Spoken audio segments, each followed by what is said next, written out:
Bonjour à tous les amis, je viens aujourd'hui vous présenter un tarot. Ça fait longtemps que j'étais pas revenue sur ma chaîne à part pour le tarot des abeilles. J'ai eu une période cet été où j'ai pas beaucoup acheté de jeux et là ça revient. Et puis il y a eu aussi une période de calme cet été, il y avait moins de jeux qui sortaient, j'avais l'impression. En tout cas celui-là j'ai vraiment flashé dessus. Donc, et aussi j'étais pas revenue depuis un moment parce que j'ai eu des soucis de santé. Donc, mais ça me fait du bien de vous retrouver pour vous faire des présentations. Donc voilà, c'est le tarot d'Aleister Crowley. Si j'écorche pas, Pensée et vision secrète du célèbre occultiste. Alors il y a une étoile avec un triangle vers le haut et un vers le bas. C'est le vernis sélectif. La boîte est très très belle. Moi j'adore. Et les cartes sont très très belles. Il est au prix de 24,90 € et aux éditions d'Hervy Almora. 78 cartes du tarot de Thoth et un livre de 128 pages. Alors, ce tarot, aux profondeurs cachées, est basé sur le livre de Thoth. Somme des croyances d'Aleister Crowley sur le tarot. Avec ses illustrations inédites, cette nouvelle édition du tarot de Thoth respecte fidèlement les instructions de l'auteur. Le livret qui l'accompagne vous donnera le mode d'emploi de ce tarot riche en symboles, tant pour la divination que pour interpréter les croyances magiques du célèbre occultiste. Vous découvrirez ainsi pourquoi il a inventé de nouvelles cartes pour remplacer les traditionnelles. Ce tarot peut être utilisé pour la divination, dans un rituel magique ou pour mieux comprendre votre voyage spirituel. Plongez dans l'univers de Crowley et connectez-vous à votre intuition. Là, je me fais plaisir à vous faire cette vidéo. Mais aujourd'hui, c'était pas un jour, c'était pas une mauvaise journée, mais c'est pas la plus bonne non plus parce que ma petite Malice qui habituellement vient aux vidéos, peut-être qu'elle va venir là, la petite, la plus jeune, là, celle qui a des poils blancs, et ben je l'ai emmenée chez le vétérinaire et j'avais peur que ce soit grave ou assez grave, et en fait elle a simplement une conjonctivite. Donc, je suis super contente que c'est que ça. Ça va être un calvaire pour lui mettre la pommade qu'elle a à avoir dans les yeux matin et soir. Mais la vétérinaire m'a donné une stratégie pour la mettre. Et donc, du coup, voilà, j'étais un petit peu bouleversée d'aller chez le vétérinaire. Mais rien de grave. Voilà, vous allez voir, il est magnifique. Et même, alors, vous allez voir ça après, surprise. Et voilà, en papier glacé, la couverture. Et là, derrière, l'arrière de... Ah ouais, je me disais aussi, j'allais dire l'arrière a plus un style papier, mais en fait, il y a un papier, il donne un papier avec. Hop là, on va voir ça au fur et à mesure. Je crois que je vous ai pas dit... l'auteur, j'imagine que c'est Aleister.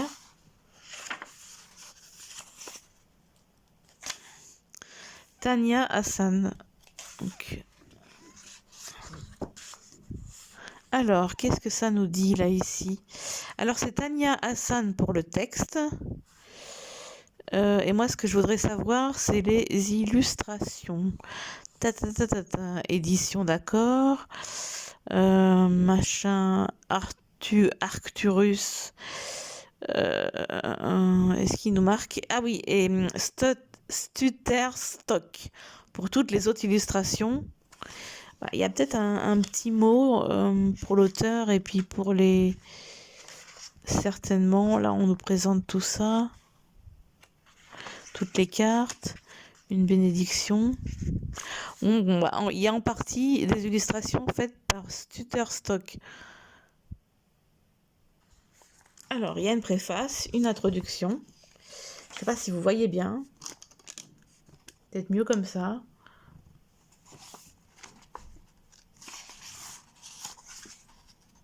Et il a beaucoup... Vous voyez, c'est les couleurs, c'est vraiment très beau. Alors, comment utiliser les cartes? Donc là, on passe à des méthodes de tirage.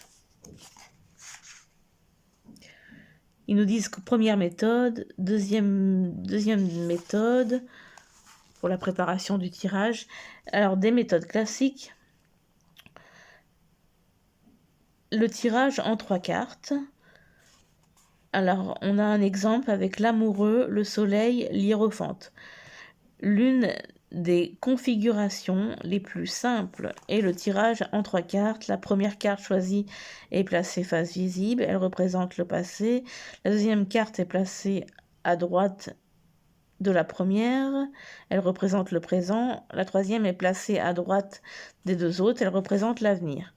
Donc voilà, on a un passé, un présent et un futur, et on nous explique avec la carte 1 qu'est-ce que ça donne pour justement les amoureux, la carte 2 qu'est-ce que ça donne au présent pour le soleil, et la carte 3 qu'est-ce que ça donne pour le hiérophante à l'avenir. Nous avons le tirage relationnel.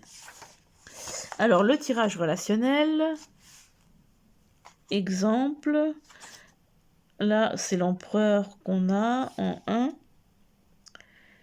En fait, ouais, voilà. En fait, la première carte correspond à ce qu'elle pense de l'autre. Une femme souhaite savoir où elle en est dans une relation intermittente avec un homme qu'elle connaît depuis longtemps. Ce qu'elle pense de l'autre, ce que l'autre pense d'elle, les points forts de la relation, ce qui peut y faire obstacle, la situation actuelle, les influences susceptibles d'entrer en jeu, et le résultat final.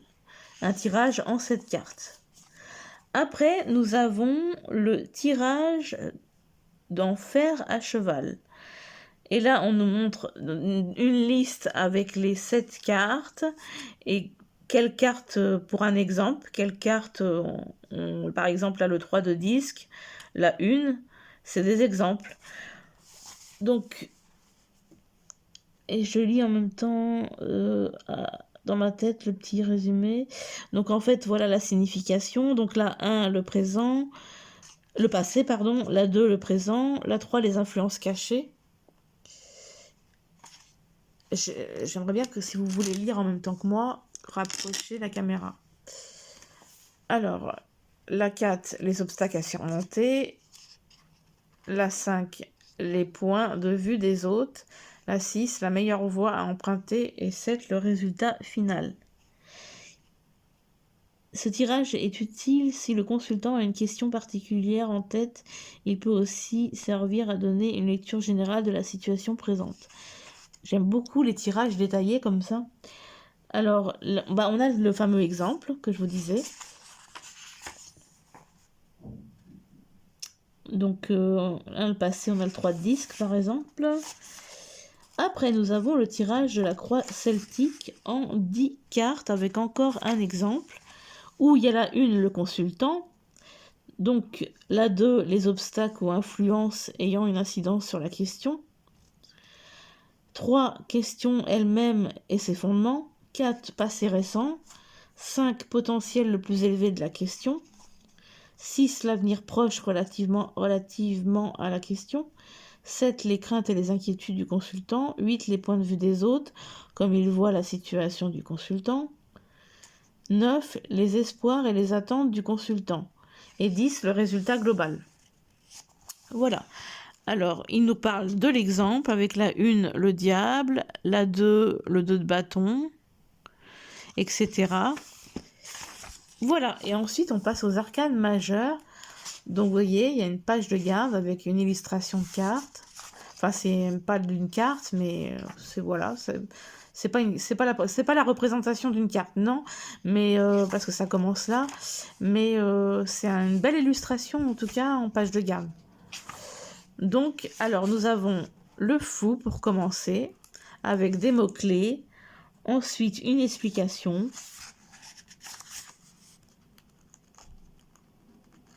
Vous allez voir, les cartes sont très très belles. Ça m'avait manqué les vidéos et vous présenter mes vidéos, mes jeux, je veux dire en vidéo. Ça m'avait beaucoup manqué.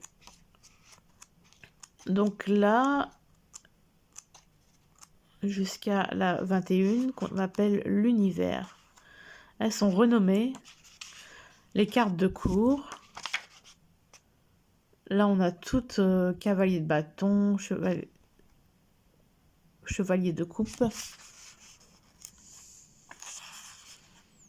Ah, les chevaliers, pardon. Chevalier de bâton, chevalier de coupe, chevalier d'épée, chevalier de disque.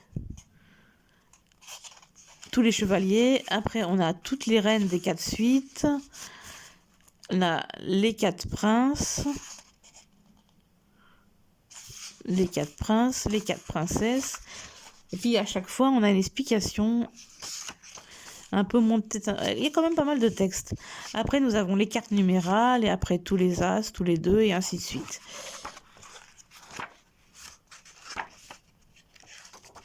Alors, il y a une bénédiction. Aleister Crowley a suggéré, avant d'utiliser les cartes de tarot, de dire la bénédiction ou prière suivante.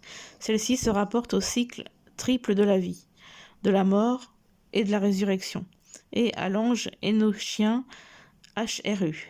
Vous pouvez aussi souhaiter l'utiliser comme invocation avant de vous servir du jeu.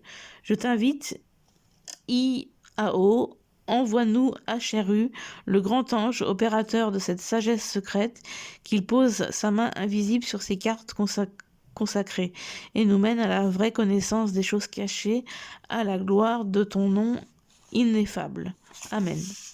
Une petite prière pour commencer le jeu, c'est vraiment bien. Voilà, là, il rénumère tout ce que je vous ai expliqué, lecture complémentaire, les œuvres d'Aleister Crowley, œuvres d'autres auteurs. Donc, je regarde si j'en connais certains. Ah, pourquoi la caméra est floue, là? Oh là, j'aime pas ça. Pourquoi ma caméra est floue? Non, c'est bon, c'est revenu. Là, quand j'approche, je regarde si j'ai le livre de Thoth, je sais plus si je l'ai, j'ai tellement de choses. On va passer aux cartes.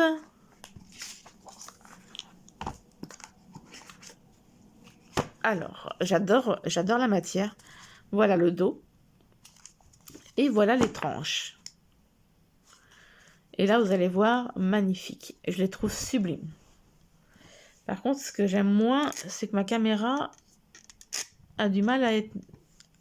Ça, c'est pas net, quoi. C'est... Si je rapproche, ça va peut-être faire flou. Et puis, peut-être c'est quand je rapproche de trop. C'est peut-être pour ça.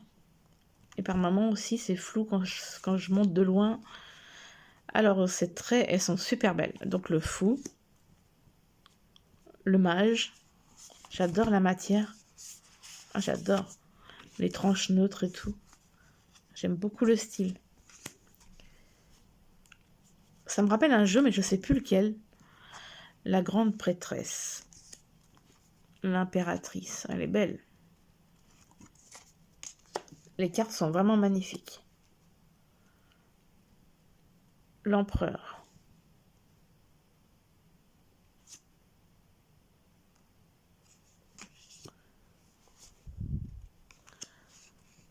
Je m'excuse si c'est pas net. Hiérophante. Les amoureux. Elles sont vraiment très belles. Elles sont un peu fines, mais j'adore. J'adore la texture. Le chariot. L'ajustement.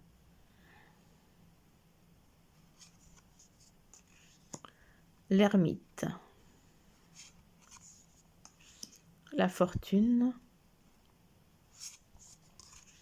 La luxure. Le pendu. La mort. L'art. Le diable. La tour. L'étoile. La lune. Le soleil.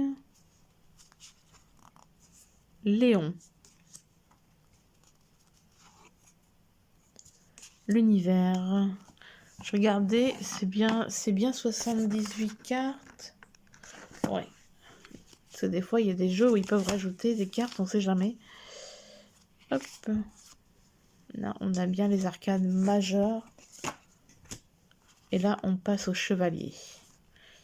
Les chevaliers de toutes les suites.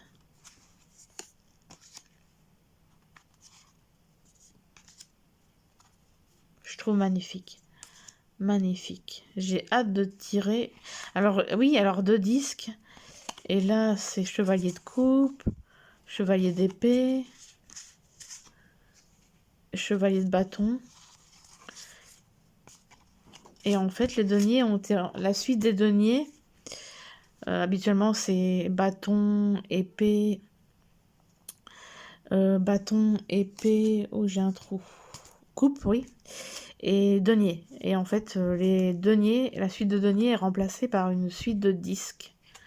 Chevalier de disques.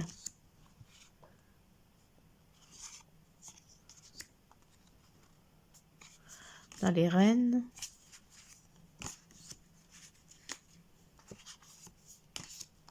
Les princes.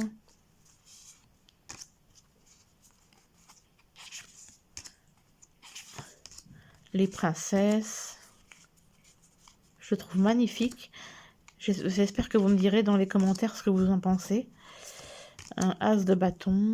Tous les as. Hop là.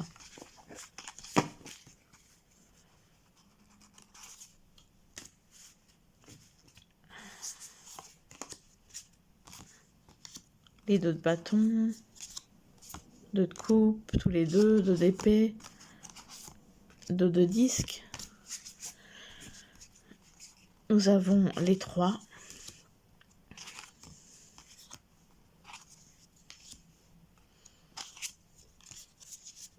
Les 4.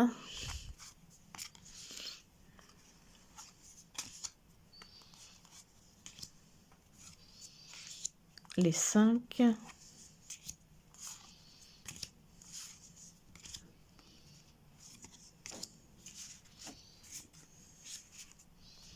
Les 6.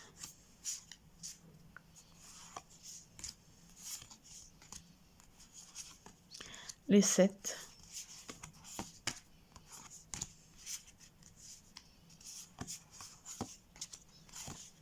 Les 8. Excusez-moi, ça a coupé parce qu'en fait, j'avais un espace de stockage dans mon téléphone saturé. Donc du coup, j'ai désinstallé des applis. J'en étais aux différents 8, les 9. J'ai hâte de les mélanger et d'en tirer une.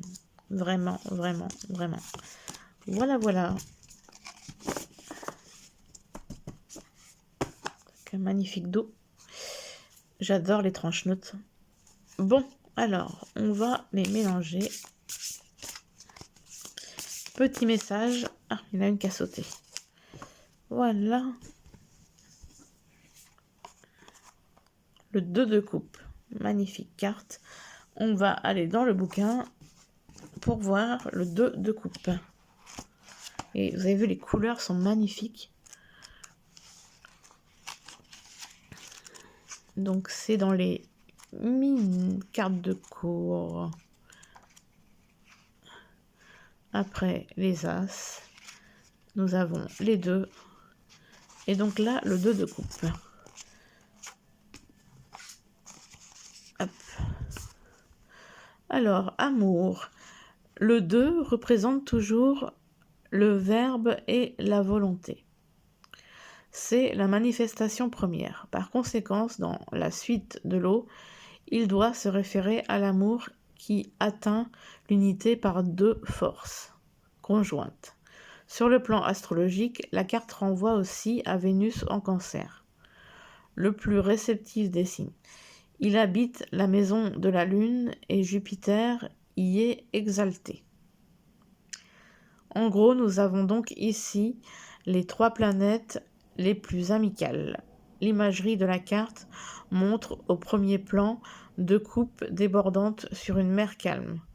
Elles reçoivent l'eau d'un lotus flottant sur la mer. S'en élève un autre lotus dont la tige porte, enroulé des dauphins jumeaux.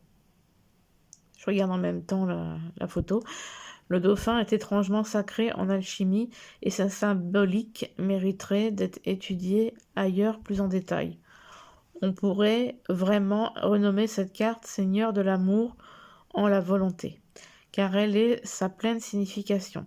Elle montre l'harmonie des deux concepts masculin et féminin interprétés, au sens le plus large. Une communion, pardon, n'importe quoi, communion parfaite, rayonnante de joie et d'extase. Donc on parle d'amour. Puis les couples, c'est les relations. Donc on en tirerait bien une autre. J'aimerais bien les arcanes majeures. Alors, je vais les mélanger. Oh, j'adore mélanger les cartes. J'adore.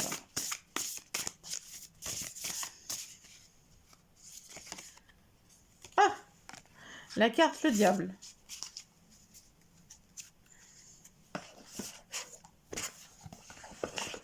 Je choisis les bonnes cartes. Et je sais pas si je vous ai montré l'encart. Il est super. J'ai regardé si derrière il y avait une surprise, mais non, c'est blanc.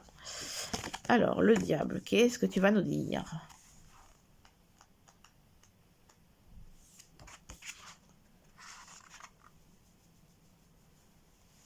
Alors, mots-clés, ambition, désir, obsession, tentation, asservissement, entêtement, extase. Les tarots traditionnels comportent deux figures.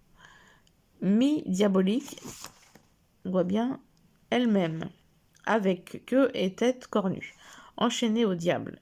Crowley et les libère en ne les représentant pas du tout.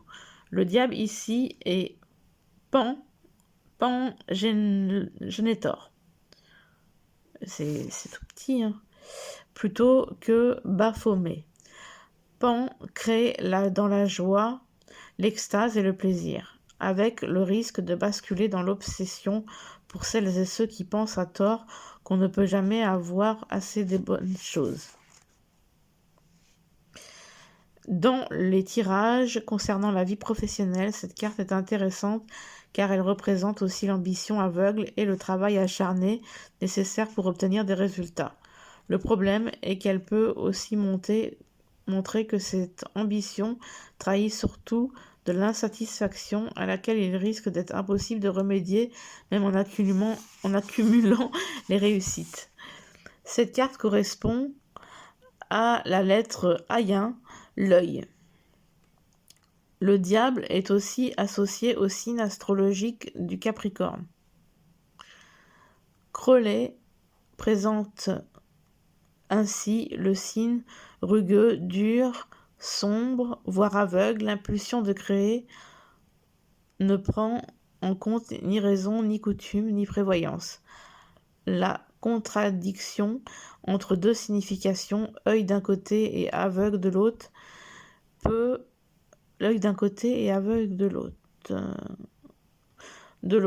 s'expliquer par le fait que le diable englobe tout également dans ses champs.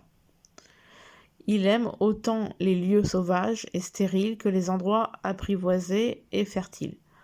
Le bouc du Capricorne est aussi à l'aise dans les montagnes inhospitalières, que dans les vallées luxuriantes. Cette relation équitable au monde explique aussi que le diable soit lié à l'extase. Voir sortir cette carte peut en angoisser certains, surtout lorsqu'elles ont reçu une éducation religieuse considérant le diable comme la source du mal. C'est se méprendre sur la signification de la carte du diable dans le tarot de Crowley. Tout comme la mort, le diable n'est terrifiant et de mauvais augure que d'un certain point de vue. Aucune carte n'est jamais totalement mauvaise et même les cartes difficiles ont des leçons à nous offrir. Le diable originel évoque l'asservissement à des désirs primaires. Mais avec Crowley, la profondeur et l'étendue de sa philosophie pulvérisent les vieilles lunes et de la morale ordinaire. Profane et sacré, telles les terres stériles et fertiles, où se complaît le bouc, ne font plus qu'un pour l'adepte véritable. Le sens profond de cette carte est alors de savoir apprécier complètement toute chose, se réjouir dans la rudesse et la stérilité, comme dans la douceur et l'abondance, s'exalter de tout également, rechercher l'extase dans chaque phénomène, même naturellement répugnant. Alors si vous voyez l'œil du diable vous fixer depuis un tirage de tarot, prenez une grande inspiration, étudiez sa position et réfléchissez à ce que cela signifie pour vous. Donc voilà, eh ben disons l'interprétation des arcanes majeures, quand même, il y a du texte. Hein. Moi j'adore le jeu, je trouve que ça a encore coupé à cause de mon espace de stockage. Donc voilà, je disais que j'adorais ce jeu. J'espère que la présentation vous aura plu. C'était avec joie que je l'ai faite. Et je vous fais plein de gros bisous. Bisous bisous.